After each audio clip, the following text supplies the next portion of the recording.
Welcome to the Lakers Highlights Today channel. Before we get to the news, please leave a like on the video, subscribe to the channel, and turn on notifications. Now, let's get to the Lakers news. Hey, purple and gold faithful. Today is the day to dive into a scenario that, if it happens, could shake up the NBA and alter the recent history of the league. Over in Cleveland, the 2025-26 season is shaping up to be a turning point. The team is coming off an impressive 64-win campaign, with a roster full of talent and the feeling that they're knocking on the door of something big. But at the same time, they carry the shadow of the past. Since LeBron James left, no championships, no coronations. Only the memory that the franchise's greatest moment still bears the name and signature of number 23. An NBA executive has already made it clear. If the Cavaliers don't lift the trophy in 2026, they might go for the boldest move possible, bringing LeBron back. And this wouldn't just be a risky gamble. In his words, it would be like activating a cheat code. After all, even at 42, LeBron is still a presence that transforms teams, a player who knows how to win, who dictates the pace, and sets the winning mentality. The context helps. The East is more open than ever. Tyrese Halliburton is out, Jason Tatum likely as well, and this creates a rare window of opportunity for Cleveland. With Donovan Mitchell at his peak, Darius Garland orchestrating the offense, Evan Mobley developing as a key piece, and Jarrett Allen anchoring the paint, the roster looks ready to go toe-to-toe with any opponent. The focus has been on keeping the core together and betting on improved chemistry, leaving major moves for when and if they become necessary.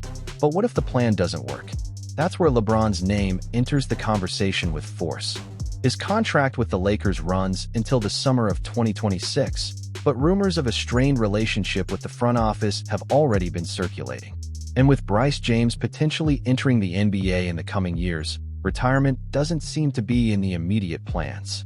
Returning to Cleveland could be the perfect final chapter to a legendary career, finishing where it all began, leading a team ready to contend, and possibly delivering the city the trophy it craves so badly. For the Cavaliers, it would be more than just a technical reinforcement. It would combine nostalgia, marketing, and competitiveness into one move. For LeBron, it would be a chance to close the cycle in epic fashion, perhaps with one last ring before saying goodbye. For now, they remain focused on the present, taking advantage of a weakened East to make a push for the finals. But if the season ends in another disappointment, all options will be on the table. And among those possibilities, few would have the weight and impact of a reunion with the greatest player in franchise history. Whether it happens or not, time will tell. But the mere fact that this conversation exists already shows how decisive the next season will be, not just for the Cavaliers, but for LeBron's own path in the NBA. Now, for the Lakers, losing a superstar like LeBron James would be one of those moments that marks the history of a franchise, with an impact that goes far beyond the court. We're talking about a player who not only delivered championships, but also elevated the brand's stature, drew global attention, and brought back that sense that the team is always at the center of the NBA's biggest conversations. On the basketball side, it would be an enormous challenge to fill the void. LeBron isn't just a scorer or a playmaker. He's an on-court strategist, someone who sees the game in ways few can. His leadership sets the team's rhythm, influences decisions, and inspires confidence in his teammates. Without him, the Lakers would have to completely reorganize their offensive and defensive identity, while accelerating the development of younger pieces to keep the team competitive. Off the court, the loss would be equally significant. LeBron is a magnet for attention, sponsors, and storylines. His presence guarantees viewership, fuels the team's economy, and keeps the Lakers' brand synonymous with prominence. Without him, the weight of maintaining that relevance would fall on other names in the roster. And no matter how talented they are, that's a heavy burden. Of course, the Lakers have gone through drastic changes in the past and have always found their way back to the top. But losing LeBron would mean entering a new phase, one where the focus is on rebuilding without losing competitiveness, something that demands flawless planning and precise decisions. It wouldn't just be the end of a cycle. It would be the close of a chapter that will go down as one of the most iconic in the franchise's recent history. Now, shifting the focus entirely, we enter a new chapter in this potential Lakers restructuring, the interest in Sam Hauser. And here, we're talking about a name that, while not a cover-page superstar, brings exactly the type of skill set championship teams look for. Here's the situation. The Boston Celtics, reigning NBA champions and Hauser's home since 2021, are going through a significant salary cap reorganization. After shedding some heavy contracts this offseason, the franchise is no longer as deep into the luxury tax as before, but they're still just $9.4 million away from getting completely out of it. If they decide to take that final step toward relieving the payroll, one of the candidates to be moved could very well be Hauser. At 28 years old, with an NBA title on his resume and 4 seasons of playoff experience, Hauser has established himself as one of the best shooters in the league. He's on an extremely team-friendly deal by today's standards, under $13 million per year, and delivers production well above that cost. For a team like the Lakers, searching for high-impact, cost-controlled role players, this is almost an invitation to act. The fit in Los Angeles seems natural. With LeBron James and Luka Doncic driving the offense, Hauser would get even more open perimeter looks than he does in Boston, where he's already lethal. That ability to space the floor and punish defenses could be the perfect complement to open up driving lanes and the inside game, something the Lakers have been consistently trying to improve. Of course, trading such a valuable player to a historic rival wouldn't be easy. Brad Stevens would hardly send Hauser to Los Angeles without receiving significant compensation in return. That means, for the Lakers to make it happen, they'd have to put together a strong package, whether in promising young players or draft picks. Boston's situation also plays a role. With Jason Tatum recovering from an Achilles injury and the need to be ready for another championship run in 2026-27, keeping Hauser could be a priority. But if the goal is to trim the payroll further, that door could open. For the Lakers, it would be another step in the strategy of surrounding Luka Doncic with elite finishers, creating a fluid and versatile offensive system while keeping the roster competitive enough to chase the top.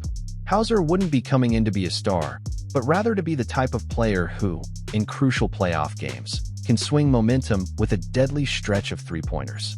Sam Hauser's fit with the Lakers alongside LeBron James and Luka Doncic would have immediate tactical value, with no major adjustments needed to his style of play.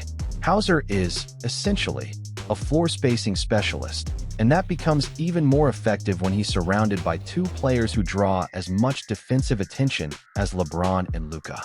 With LeBron, the game would flow almost naturally. The veteran forward reads the court in a way that anticipates defensive rotations, and few players in the NBA are as efficient at finding open teammates on the perimeter.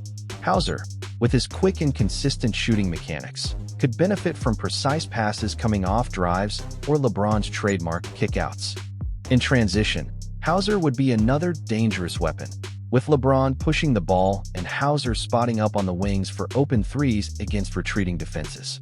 Alongside Luka Doncic, the fit is just as interesting, though with different nuances. Luka is a more methodical playmaker, manipulating the pace of possessions and drawing multiple defenders with his pick-and-roll control. Hauser, positioned on the weak side, would be a constant threat to defenses trying to collapse on Doncic. That presence would force opponents to think twice before sending double teams, opening space not just for Luka, but also for cutters and other off-ball actions. Another important factor is that Hauser wouldn't need to be a central offensive piece to be effective. His ability to move without the ball, find defensive blind spots, and quickly relocate on the perimeter perfectly complements the playmaking styles of LeBron and Luka. This would reduce the offensive burden on the stars while keeping the attack dynamic and hard to guard. Defensively, while Hauser isn't known as an elite stopper, he understands positioning and helps defense well, fitting into the Lakers' collective scheme. Playing alongside 2 leaders who value game IQ and effort, he'd have the coverage to offset certain individual limitations, while contributing with long rebounds and closing passing lanes. Ultimately, Hauser to the Lakers would be a technical and strategic fit that amplifies the roster's strengths. He'd bring shooting consistency, offensive spacing, and role simplicity, all without requiring major adjustments. Alongside LeBron and Luka, he could very well have the best stretch of his career, fully capitalizing on the passing quality and defensive attention his teammates command. In the playoffs, The value of a player like Sam Hauser alongside LeBron James and Luka Doncic becomes even more evident because postseason basketball is much more about adjustments and precise execution than about individual explosions. In this scenario, spacing, tactical discipline, and making the most of open shots become decisive, and this is exactly where Hauser shines. With LeBron, the synergy would carry even more weight in crucial games. LeBron tends to control the pace, attack mismatches, and generate advantages through isolations or post-up plays. This forces defenses to collapse and inevitably leaves someone open on the perimeter. Hauser, positioned in the corners or at the top of the three-point line, could be that reliable option converting shots at critical moments, relieving offensive pressure from the stars and punishing the slightest defensive lapse. Next to Luka, the impact would be similar, but with the difference that Luka manipulates the pick and roll almost surgically. In the playoffs, when opponents try to double team to force errors, Hauser would be the ideal outlet, receiving passes at the right moment to finish quickly. This speed and execution is fundamental, as space in postseason basketball closes much faster than in the regular season. Another point is that in the playoffs, rotations shorten and every possession counts. Hauser is a player who doesn't need high volume to influence the game. Just 2 or 3 timely made shots can change the course of a game. He also has playoff experience with the Celtics, meaning he knows the intensity and pressure of that environment. Furthermore, his presence would help keep the Lakers' offense balanced when LeBron or Luka were on the bench. The spacing he offers would allow other creators, like Reeves or any secondary rotation piece, to operate with more freedom, avoiding sharp offensive production drops during substitutions. On a team that already has 2 stars controlling playmaking, Hauser would become the perfect shooter to capitalize on the created opportunities. And in long series against well-coached defenses, having a player who demands constant perimeter attention can open decisive spaces inside the paint, making life easier for everyone. Looking at the big picture, both the speculation about a possible LeBron departure and the interest in Sam Hauser represent 2 very different sides of the Lakers' strategy. Losing a star like LeBron would mean the end of an era marked by prominence, titles, and constant NBA relevance. It would be a structural change requiring the team to carefully rebuild to maintain contender status. On the other hand, the possibility of adding a player like Hauser, even if less high-profile, fits perfectly within the concept of reinforcements that increase collective efficiency.